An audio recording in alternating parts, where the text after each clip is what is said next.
এবারের সংগ্রাম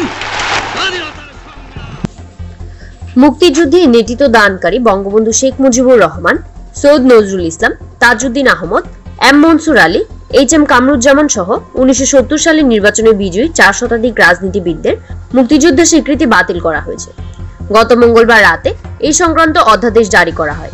রাষ্ট্রপতির আদেশ ক্রমে আইন মন্ত্রণালয়ের লেজিসলেটিভ এবং সংসদ সদস্য বিভাগ থেকে প্রকাশ করা অধ্যাদেশে এসব নেতার পরিচয় মুক্তিযুদ্ধের সহযোগী হিসেবে নির্ধারণ করা হয়েছে।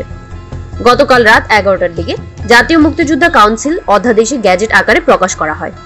অধ্যাদেশ অনুযায়ী শুধু মুক্তিযুদ্ধকালীন প্রবাসী সরকারি নন, আরো 4 শ্রেণীর স্বীকৃতপ্রাপ্ত বীর মুক্তিযোদ্ধার পরিচয় মুক্তিযুদ্ধের সহযোগী হিসেবে নির্ধারণ করা হয়েছে। এর প্রথম শ্রেণীতে রয়েছেন সেসব বাংলাদেশি পেশাজীবী বিদেশি মুক্তিযুদ্ধের পক্ষে বিশেষ অবদান রেখেছেন এবং বিশ্ব জনমত গঠনে সক্রিয় ভূমিকা পালন করে এবং এই যুদ্ধ যারা পরিচালনা করেছে সেখানে এরা মুক্তিযোদ্ধা হবেন। ঠিক একইভাবে মুক্তিযুদ্ধকে সফল করার জন্য নানান ক্ষেত্রে আমাদের বিদেশে এবং দেশের অভ্যন্তরে যারা সহযোগিতা কাজ করেছেন, যারা সশস্ত্র ছিলেন না কিন্তু কাজে যুক্ত ছিলেন, তারা সহযোগী মুক্তিযোদ্ধা হিসেবে ডেজিগনেট হবেন। দ্বিতীয় শ্রেণীতে যারা মুক্তিযুদ্ধকালীন ঘটিত বাংলাদেশ সরকারের অধীন কর্মকর্তা কর্মচারী বা দূতসহ অন্যান্য সহকারী হিসেবে দায়িত্ব পালন করেছেন। তৃতীয় শ্রেণীতে স্বাধীন বাংলা বেতার কেন্দ্রের সব শিল্পী ও কলা কৌশলী এবং দেশ ও দেশের বাইরে মুক্তিযুদ্ধের সপক্ষে দায়িত্ব পালনকারী সব বাংলাদেশের সাংবাদিক এবং চতুর্থ শ্রেণীতে স্বাধীন বাংলা ফুটবল দল। জাতীয় মুক্তিযোদ্ধা কাউন্সিল আইন 2022 এ বঙ্গবন্ধু শেখ মুজিবুর রহমান সহ প্রবাসী সরকারের MNA, MP এবং উল্লিখিত 4 শ্রেণীর সবাই বীর মুক্তিযোদ্ধা হিসেবে স্বীকৃত ছিলেন।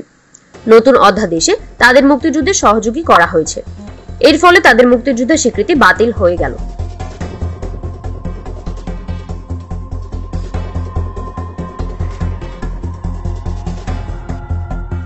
জামুকা আইন সংশোধনের চূড়ান্ত খসড়া সহ এই সংক্রান্ত কার্যপত্র গত 10 মার্চ স্বাক্ষর করেন মুক্তিযুদ্ধ বিষয়ক উপদেষ্টা ফারুকী আজম।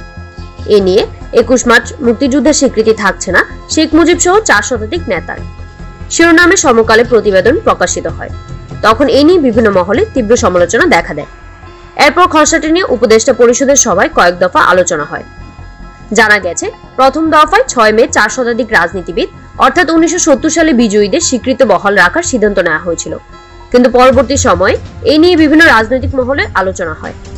এই পর্যায়ে 15 মে উপদেষ্টা পরিষদ থেকে আইন মন্ত্রণালয়ের পর্যালোচনার শর্তে খসড়াটি অনুমোদন করা হয়।